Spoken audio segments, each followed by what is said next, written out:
I said when I continued this case the last time, that I would leave public comment open, and it is open. Because we are interested in everybody and what they have to say. And as I said before, Mr. Landers has a right to petition this board to do this. So I don't want anybody to think that their rights are superseded by somebody else's. We try and keep this on a very, very, very level playing field. So what I'm going to do is to start right out. I'm going to open this to public comment, but before I do that, I would like to, just by a show of hands, see how many people in the audience support this petition. Raise your hand, please. Okay. How many people in this audience oppose this position? It's pretty clear that we understood that, okay? And we've been dealing with this particular section of town and this property for many years. So we've heard an awful lot about this from people over the years. We've heard the pros, we've heard the cons, we've heard all of it. But what I'm going to do is ask that Plymouth residents first speak. We're going to give everyone 3 minutes. But the minute it gets repetitious, the minute the same thoughts keep coming out and coming out and coming out, I'm going to shut it off. Because by that time, we're not making any progress. And we have a lot of progress to make this evening. So with that, who would like to start it off? Raise your hand, please. Mr. Smith. Please come to the... Fine choice. Yeah, Mr. O'Reilly. Gentlemen, thank you. Thank you for your time. You have to... Green light? The green light is on. Okay, thank you. Now the green light. My name is Paul Smith. I live at 127 Ellisville Road, resident here for 34 years.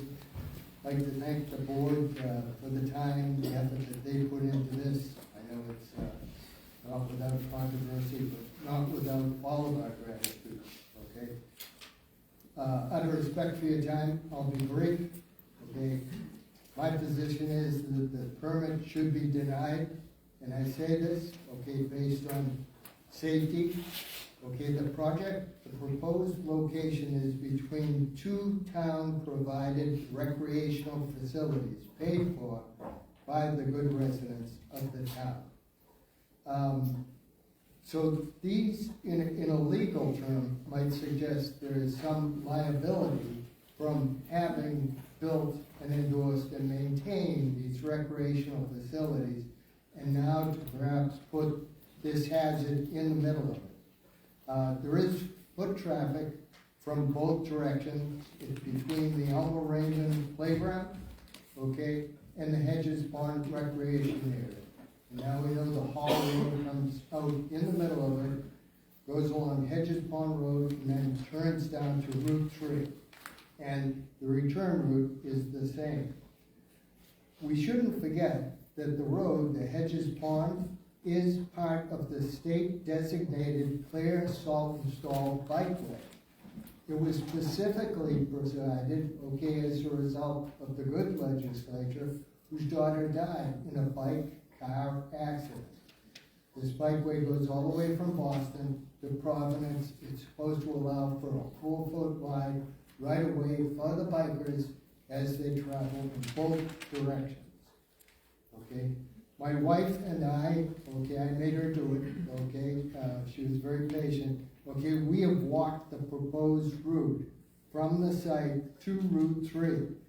We've walked, and it's over broken ground.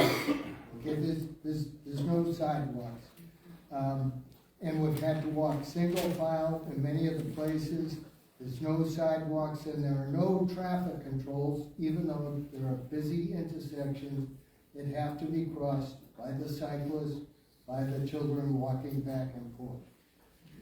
Now, if we add to this, okay, some 80 trucks a day, or with other proposals legally allowed, but others as well, okay, we're gonna have more than 80 trucks a day in direct opposition with our walking citizens and our visitors, our unfamiliar visitors on their bicycles or in cars, okay? I believe that it puts these people at risk, especially our children, our grandchildren, and as a result of that, I would ask that the permit be denied. Go over too bad. Humble apology. Thank you. Someone else? Yes.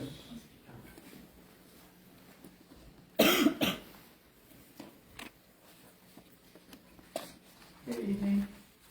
I'm Sybil Holland. I'm a town member rep from Precinct 8. I'll try not to repeat anything that Mr. Smith said.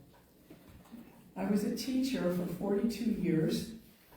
I would often urge my students to ask themselves 3 questions before they went ahead and said something or did something in certain circumstances. The 3 questions were, is it true? Is it kind? And is it necessary? If they could answer in the affirmative to those 3 questions, then I assure them they should by all means go ahead and say whatever it was and do whatever it was. I'd like to ask those same 3 questions tonight as it concerns Mr. Lander's request for a special permit. Is it true that all Mr. Landers really wants is a 3rd cranberry bog? Is it kind for the residents of Cedarville, who will be neighbors, not of Mr. Landers, no, but they will be neighbors for years of trucks and noise and dust and traffic and the loss of the flora and the fauna and the natural environment, as well as the possible danger to our very necessary aquifer. And of course, the final question is it necessary? Thank you, John. Someone else?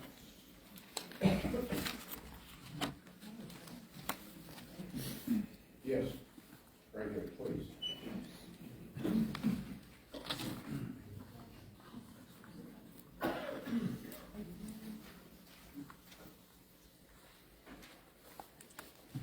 Good evening. Thank you for letting me speak. Please, I often, please state. oh, I'm sorry. Patricia Adelman. I'm a Precinct 12 chair, and I travel Hedge Pond Road on my way to work. And the reason I oppose this project is because it's altering the landscape. It's taking a bucolic small cranberry bog and turning it into an industrial-sized agricultural operation. Heavy equipment trucks carrying the earth that is going to be removed will be competing on this hilly, windy road with children on bikes going to Hedges Pond for their summer recreation. Please do not grant this permit. Thank you. Someone else? Yes, ma'am.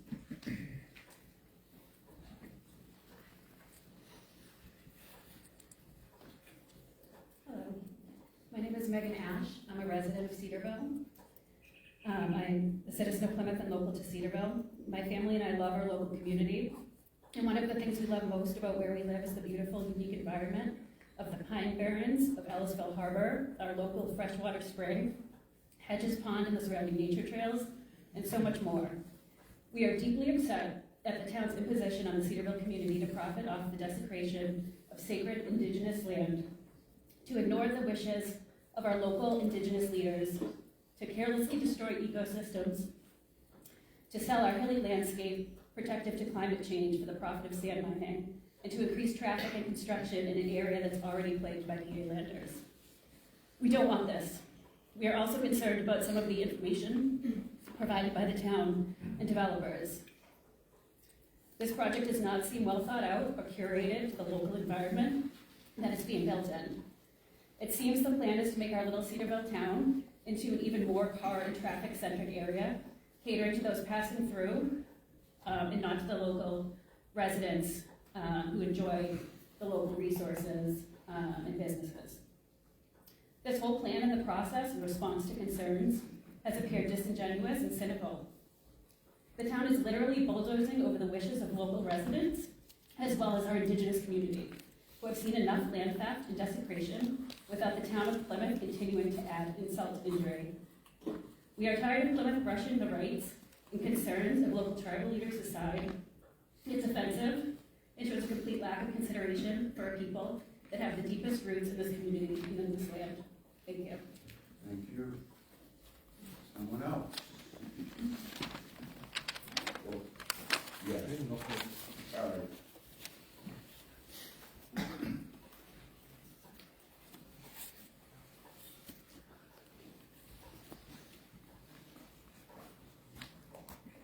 Koe, waniki sa. Matasuis Makaya Nutama, Squattama Kapakwe, Panaak. Hello, my name is Makaya Stasis, and I come from the Harry Pond Wampanoag tribe here in Plymouth, Massachusetts. I'm here to oppose what you're trying to do today, because what we're talking about is not Hedges Pond Road. We're talking about the Great Law. That's the law where our people have lived for thousands of years. Since 1620, they've been coming off that boat, desecrating our graves, destroying our lands, and clearing out our trees. Been clear cutting since the day they got off the boat. And here we are, Plymouth, keeping that history alive. We have sent so many emails, so many calls about these things, and still being ignored.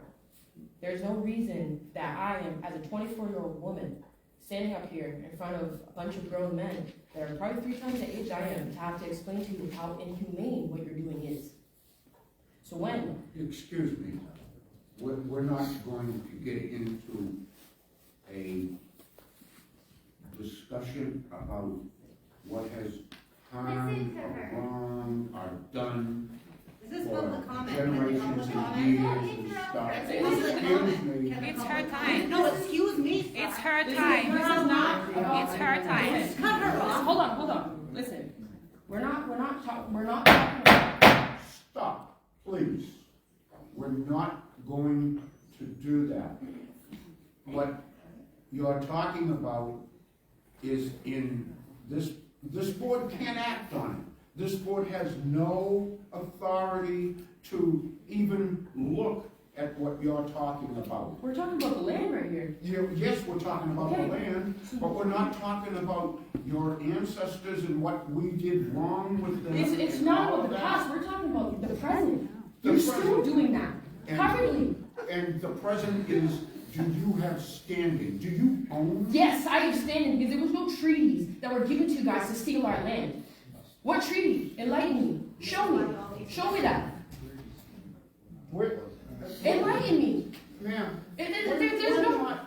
we're not proposing this or anything. We're just here as a hearing. And you're supposed to be hearing me out, right? As public comment, correct? But we can only act on the bylaw, the law. Okay. We can't act on, and honest to God, I understand what you're talking about. Do you? Yes, I do. Okay. So why is it still Please happening? don't insult me. How am I insulting you? If you understood, why are these things still repeating? Why is Because history I still can't repeating change itself? them. I do not have the authority. This Then why are we here? does not have the authority. So if you to have no change authority, then why are we standing here right now? We're trying to get through this to see. I would have been finished talking by now. And besides that, your time is up. No, my time started when you started speaking. That's when it stopped. The public comments, I'm supposed to be able to Finish your speak. statement, please. What we're talking about right here is a continuation of what's been going on. There are bodies underneath that land that you are trying to deforest. Okay? And if you want to talk about the history, okay, we'll talk about the relatives. What about the four-legged? What about the winged that are in those forests? Whatabouts. What? We don't work on whatabouts. We work on case number 4142, ma'am. On case number 4241, there are animals that are on that land, right? They're there currently, correct? How do I know? You don't know if there's animals in that land right now? How do you know? How are you on a board when you don't know if there's animals on the land?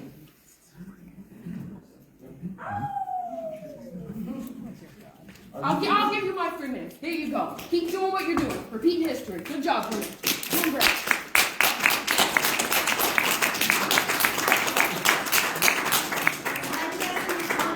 Is there somebody? No, you're not to insult you, you're insulting her. Interrupt the first two commenters. Why interrupt?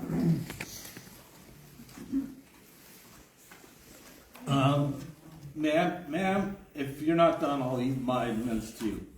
That's all right. I appreciate you.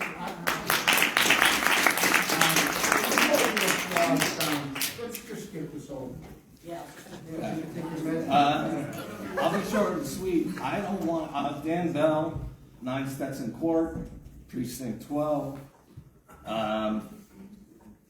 Everybody's opposed to this down there. And the only thing I wanted to make sure you guys are still aware of is that in addition to these trucks that are going to be coming in for this, if this gets approved, we've got the one right next to it. All right, and we still also have the bus company, school buses, every day, 40 buses out of Vinnie Dean-Seal's lot. So, 35 trash trucks. yeah, so that's all I got. We're aware.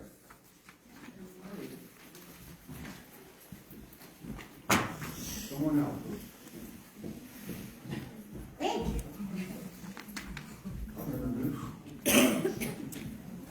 Hello, my name is Rita Fiorello. I live in West Plymouth. So I'm honestly shocked at the way that you just treated my friend. It was extremely rude and nasty. Actually, your whole demeanor is terrible, just so you know.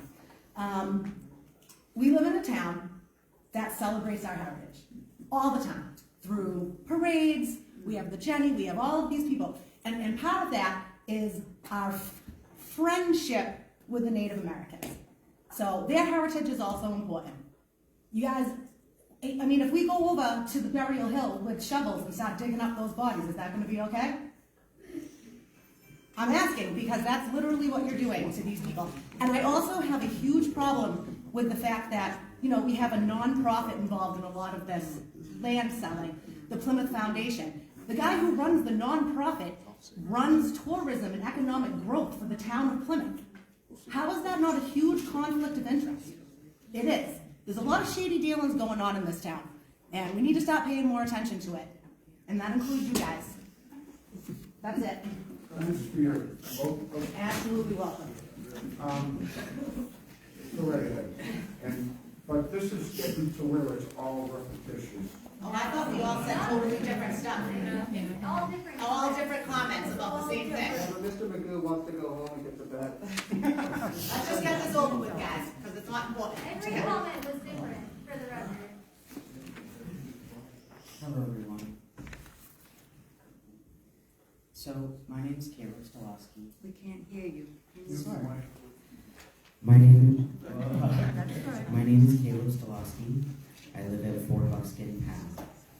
My wonderful neighbors over there, Randy and Beth, at one point tried to get our community together to pay for a lawyer in order to represent us in this case. And Mr. Main, I appreciate that you are trying to maintain an even playing field here, is what you opened with in your remarks. It's my personal belief that this is not an even playing field. I personally don't have the resources, the time, the energy, or the ability to defend my home. I am right between both mining sites. I've grown up here. This is the only place I've known as my home. And to see those trucks leaving every day with pieces of it when I can't do anything about it, it makes me really scared. Thank you.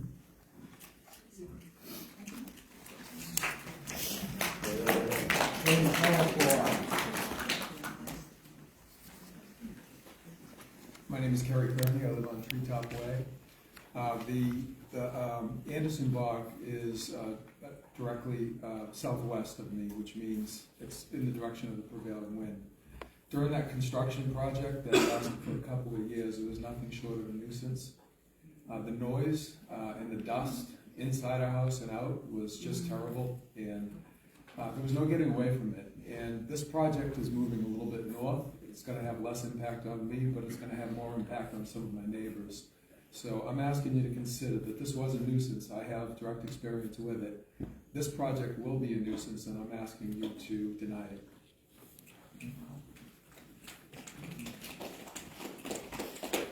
One of the two of you get up. I don't get it.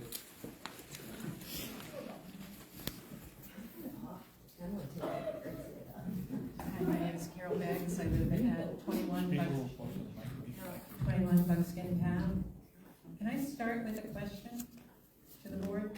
Just, what do we have? You had mentioned at the last meeting, at the beginning of it, that you had asked for a traffic study. Has that traffic study been completed? Are you kidding me? Will the traffic study that you had asked for at the first part of the meeting be shared tonight? The board will get into that later. Okay. I think to go back to some of the basics of this, and I'm sure I'm preaching to the choir and you already know this. In his letter dated February 26th, Attorney D'Ambrosio, and I'm sorry if I'm not pronouncing your name right, states that the gravel removal is incidental to the project. The numbers say something else. The total bog area with the new bog that in theory will be built someday is projected to provide a return of about $200,000 a year. Yet they're saying that they're going to spend $15 million to create something that's going to take them almost 100 years to get their return back. I don't think they're spending $15 million for posterity. I think they're spending it in order to get gravel, and it is not incidental to the project. Thank you. Now, yes, ma'am.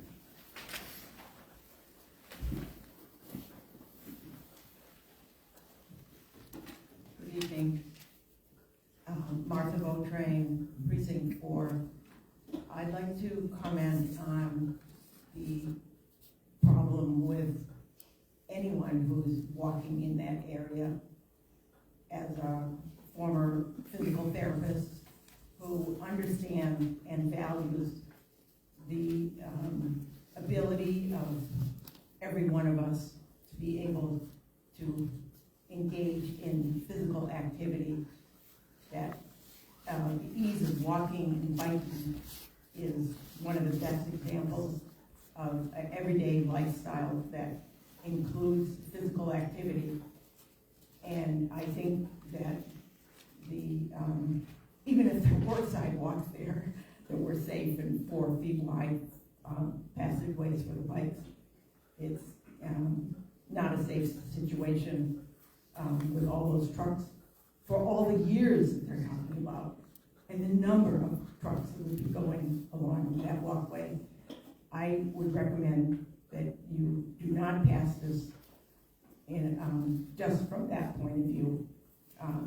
And I haven't even mentioned directly the issue of any one of those bikers or pedestrians being injured in any way or killed. Thank you. Thank you. Someone else, this side of the room. No one? Okay, who's got their hand? Yeah, go right ahead. Good evening. My name is Elaine. of Cedarville. Little funny fact about agricultural use and nuisance. I know as a resident with 6 little chickens that I cannot have a rooster because I first need to make sure it doesn't bother my neighbors. I know that if my geese, 2 of them, just like 3 months old, bother my neighbors, I had to give them away to Middleborough Farm. I did. I don't have anyone else, and I know not to bother anyone. So if just a rooster, potentially, if I had one, I knew it's not legal. And now we have a big nuisance over several years, traffic, sand, dust, whatever. And you are even thinking if it's possible that it's a nuisance or not. Just think and compare a rooster to that kind of a deal.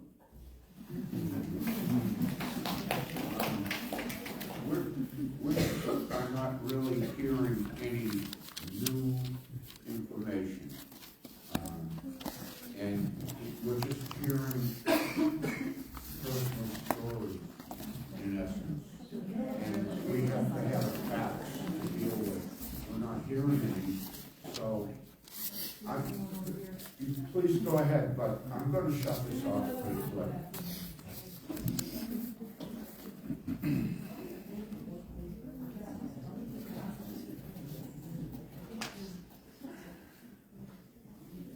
My name is Randy Lavoisier. I'm an abutter to this project.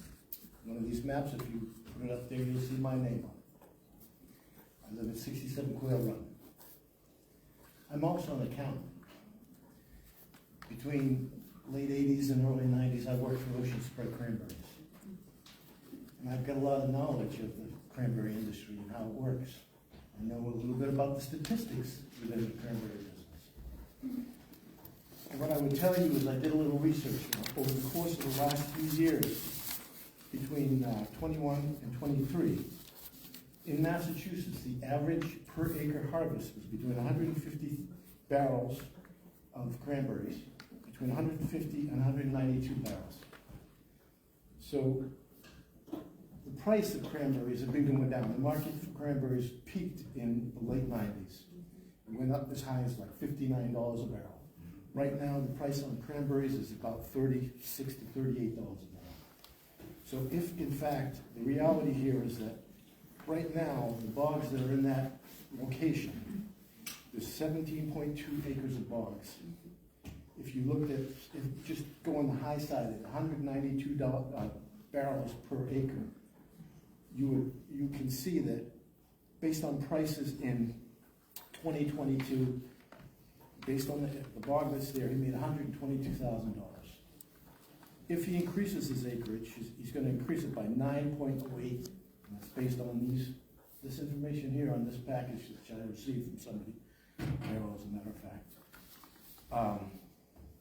The additional amount of money he could stand to make, based on that 192, and that's the high side. That 2022 was a good year for cranberries. It was a high harvest year. So based on 192 barrels per acre, you add all that together, on a good year, in 2022, he would have made $186,000 on that entire farm. Carol said he's going to spend $15 million to create these acres of, additional 9 acres of bogs. This is no way a profitable business based on that information. Now, let's talk a little bit about 1.5 million cubic yards of sand and gravel. If you do a Google search, or if you do any kind of a logical search out there, what is the price, what is the market value of a cubic yard of sand and gravel in Massachusetts? It's between $12 and $65. Your time is running out. I'm almost done. I'll give you another minute. So between $12 and $65. All right, so let's take the low end, 1.5 million at $12. He stands to make $19.8 million. $19.8 million over the course of 8 years is $2.5 million a year. He's not making money on cranberries. It's an unprofitable business. He's making money on the sand and gravel. I'm not saying anything that's new, everybody in this room knows this. I think it's disingenuous, I feel, in my opinion, it's disingenuous to talk about this in any other manner. It's a strip mine, he wants to create a strip mine, he wants to strip the land of this sand and gravel and make money on that. I don't stand back and say he should make money. I think anybody who's in business needs to make money, otherwise they go out of business. But this is just a bad idea for our land, for our local area, and for my property. I feel my property value is going to go to the toilet as a result of this strip mining and all this stuff. You have to wrap it up. I'm done. Thank you very much. That's information. Back in the room, but we're gonna wrap it up real quick.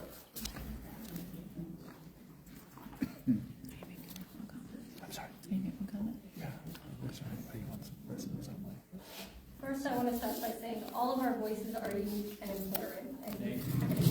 Sorry, Jossie Irizarry, Plymouth resident. All of our voices are unique and important, and if you're actually listening to what the people are saying, nobody's repeating themselves. So without a doubt, I oppose this project. The indigenous peoples are the original stewards of this land. We should be honoring their wisdom and their land instead of desecrating it. At what point do we stop pillaging the land from the indigenous peoples? The spirit of America is a creed written on our license plates. If stealing the land and dishonoring the indigenous peoples is the spirit of America that you're aiming for, then you're on par with doing just that. At the beginning of this meeting, you said yourself, no one's rights supersede anyone else's. Then why does Mr. Landers get a special permit that clearly goes against the will of these people? So I'll leave you with this. Only when the last tree has been cut down, the last fish has been caught, and the last stream has been poisoned, will we realize we cannot eat money. Most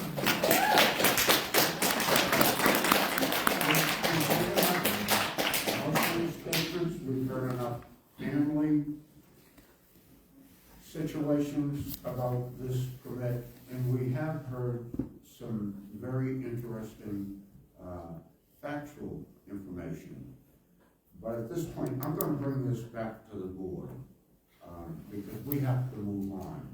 And this is going to be for discussion for a couple of minutes. Mike?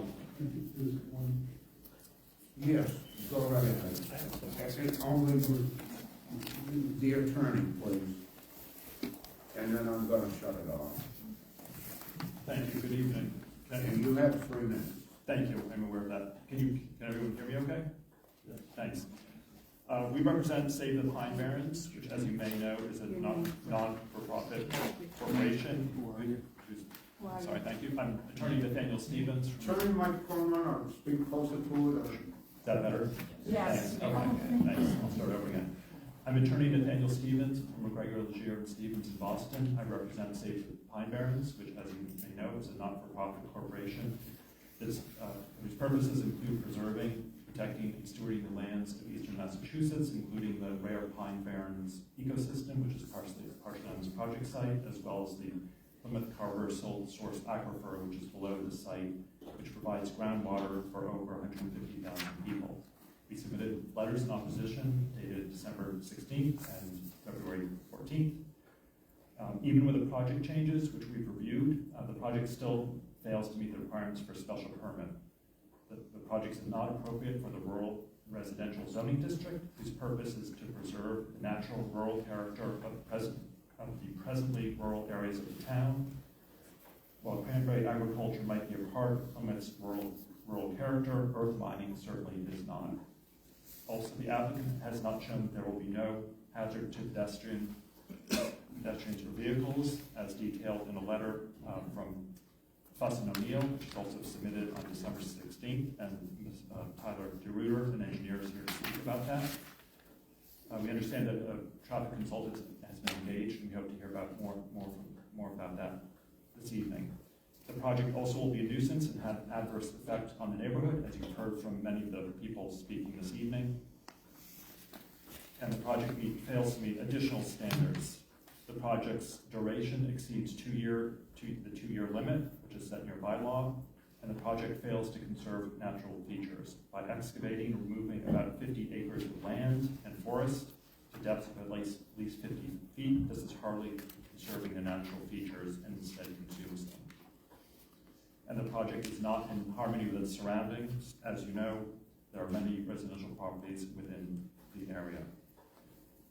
Attorney D'Ambrosio's letter said, he submitted last week or the week before, said that incidental is not defined in the zoning bylaw. One of the cases we cite does provide some guidance to this board about what incidental means.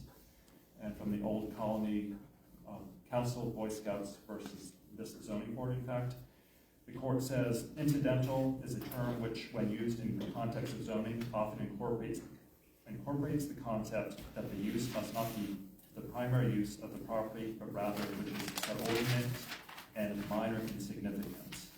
The ordinary lexicon meaning of incidental also connotes something minor and of lesser importance. Okay, thank you very much. And for these reasons, we ask that you oppose denial of the permit. So now, I'm going to shut public comment off a point here and bring this back to the board. I believe that the vice chair would like to weigh in. I'm going to motion that we deny case 2142 without prejudice on the advice of town council, because the changes that are put forth on this are too substantial and need to be resubmitted and go through the review process again. So that's my motion. Second. All right. Before we vote on this motion, what Michael just did was make a motion to deny this permit. And I must tell you, this board has been through an awful lot about this permit. We've had people call our houses.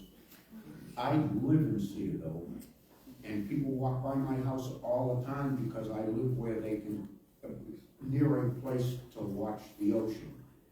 And every one of them that see me know me, and I have to listen to this. And I've had threats. And wait. It's a personal story. Are you through? Okay, let's take a vote. All those in favor of Michael's motion, vote to deny. All those in favor? Without prejudice. Without prejudice, and that means, without prejudice, folks, that he can tomorrow morning go right back and refile this. But what this means is there's such a significant change, and that's what I was trying to get to before you got a little testy. But at any rate, there's such a significant change between what was advertised for this case and what he is now proposing. There are topographical changes, there are drainage changes, there are amounts of fill to come out. There are so many significant changes that we can't make an honest decision on what is presented here tonight. It's two entirely different things that we're not allowed to do. That sounds like the right thing to do to me. The vote is, all those in favor? It is unanimous. This case has been dismissed. I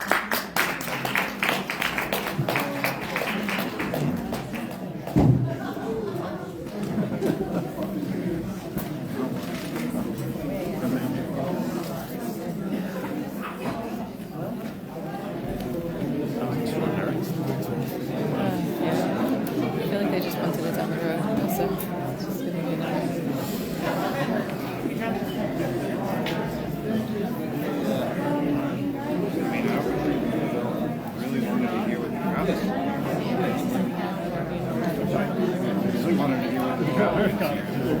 Comment right now. Kind of a stunning process.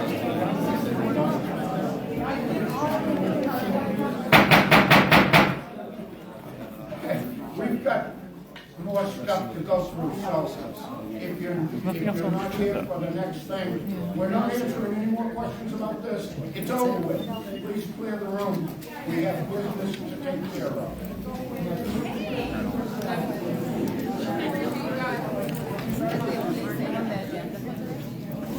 anything else on the agenda? Can I ask you a question?